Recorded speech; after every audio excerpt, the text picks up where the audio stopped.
এমন একটা নাস্তা যদি ইফতারে টেবিলে থাকে তাহলে কিন্তু আসলে অনেক ভালো লাগে খেতে, মনটাও ভালো লাগে।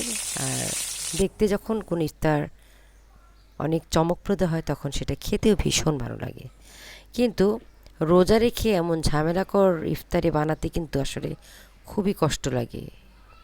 তাই রোজার আগে আমি ইফতারের জন্য এই নাস্তাটা বানিয়ে রেখেছিলাম। রেসিপিটা আপনাদের সাথে আজকে শেয়ার করব। প্রথমে আমি একটা বুকের পিস নিয়েছি মুরগির, আর সেটাকে আমি আদা রসুন দিয়ে সিদ্ধ করে নিয়েছি। আর বাঁধাকপি কুচি করে রেখেছিলাম আমার হেল্পিং হ্যান্ডকে দিয়ে। আর গাজরটা আমি নিজেই গ্রাইন্ড করে নিচ্ছি।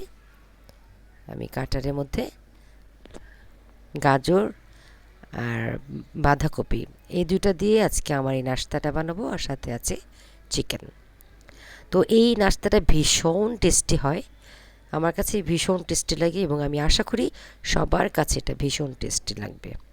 তো মুরগির মাংসটা যে আমি আদা রসুন দিয়ে একটু সিদ্ধ করে রেখেছিলাম, লবণও দিয়েছি, এটাকে একটু ঝোড়া ঝোড়া করে ভেঙে নিয়েছি। এরপর আমি এই নাস্তাটা তৈরি করব। বাঁধাকপি, গাজর এবং এই চিকেন একসাথে দিয়ে আমি এটাকে ভাজি করে নেব। একদম 50% ভাজি হবে এটা, পুরোপুরি যেন একদম সিদ্ধ হয়ে না যায় এমনভাবে এটাকে ভাজি করতে হবে। আর সাথে আমি দিয়ে দেবো গোলমরিচের গুঁড়ো, আর এটাতে হবে সয়া সস যাবে, আর যাবে কর্নফ্লাওয়ার। কর্নফ্লাওয়ারটা গুলে এটা দিয়ে দিলে একটু স্টিকি স্টিকি হয়, বাইন্ডিংটা খুব ভালো হয় যখন আমরা এটা যখন পুরের ভিতর ঢোকাই, এটা বাইন্ডিংসটা খুব ভালো হয় যদি আমরা কর্নফ্লাওয়ার দিই। আর সয়া সস দিয়েছি, এটা একটু স্কিপ হয়ে গেছে। আর এখানে আমি একটু ময়দার ময়ান করছি। ময়দার সাথে আমি তেল একটুখানি মেখে নিয়েছিলাম, আর এখানে হালকা কুসুম গরম পানি দিয়ে আমি এটাকে মেখে নেব আমার এই ময়দাটাকে। ভালো একটা সফট একটা ডো তৈরি করব। তো আমার ঘরে ইফতারিতে পেঁয়াজু ছোলা এগুলো আমার ছেলেমেয়েরা কেউই পছন্দ করে না। আমরা হয়তো হাজব্যান্ড ওয়াইফ খাই একটু একটু করে, কিন্তু আমার ছেলেমেয়েরা একদমই পছন্দ করে না, যার কারণে ওদেরকে আমি একটু নতুন নতুন নাস্তা তৈরি করে দিতে হয়। আর যেটা দেখতে ভালো সেটাই ওরা খেতে চায়। আর চিকেন এবং এই ধরনের আইটেমগুলোই আমার বাচ্চারা খেতে চায় ভালো। তো আমি একটা যেরকম একটা পিঠা বানানোর যে ডাইসগুলো এগুলো কিনেছিলাম একটা পেজ থেকে, একদম বাজে, এটা কোনো কাজই হয় না। আমি কেন যে কিনেছি এটা আমি পরে আফসোস করেছি। একদমই এটা রুটি হচ্ছে না, এই যে লেগে যায়, এই যে মেশিনটাই খুলে চলে এসছে, কিন্তু আমার পিঠা লম্বা হচ্ছে না। একদম বিরক্ত হয়ে গিয়েছি আমি। একটা কিনেছিলাম মোমো মেকার, আর একটা হলো পিঠা মেকার, কিন্তু দেখলাম যে দুটার একটাও কোনো কাজের না আসলে। পরে অবশেষে আমি এটাকে সরিয়ে নিলাম, আর এবার আমি হাতেই শুরু করে দিলাম আমার এই যে আমি যে ইয়েটা বানাবো রোলের মতো, চিংড়ি ডাইসের মতো। তো চিংড়ি শেপে আমি এই জিনিসটা বানাবো, কিন্তু এটা আমি বানাতেই পারিনি পিঠা ডাইসে। এবার দেখি মোমো মেকারে হয় কি না। দেখেন মোমো মেকার ভিতরে ঢুকে যেটাও ঠিক মতো আমি করতে পারছিলাম না, খুবই ঝামেলা মনে হচ্ছিল। তো শেষ পর্যন্ত দেখলাম যে এগুলি আসলে কোনো কাজই নেই, এগুলি কেনার কোনো দরকার নেই। যারা এখনও ভাবছেন যেগুলি কিনবেন বা ব্যবহার করবেন তাদেরকে আমি অ্যাডভাইস করবো এগুলি কোনো আসলে কাজের না, একদম ভুয়া। এখন রুটিও আমি লম্বা করতে পারি নাই মেশিন দিয়ে, আর এটাও হচ্ছিল না ওইভাবে। তো জানি না, আমি আরেকদিন ট্রাই করব, যেহেতু নতুন কিনেছি।